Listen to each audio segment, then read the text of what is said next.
એક દિવસ હું નોકરી કરતો હતો અને મારો પગાર 700 રૂપિયા હતો. એ 700 રૂપિયા એક દિવસના આવે ને એ લઈ અને દોસ્તો જોડે જઈ અને એમાંથી 600 રૂપિયા ઉડાડી દેતો હતો અને 100 રૂપિયા ઘરે આપતો હતો.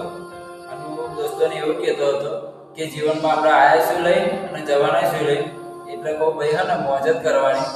અને એક દિવસ એવો આવ્યો ને તે મારા ઘરે મારી પત્ની મોતી પડી અને બીમાર થઈ ગઈ ને તેને હું લઈ અને હોસ્પિટલમાં ગયો.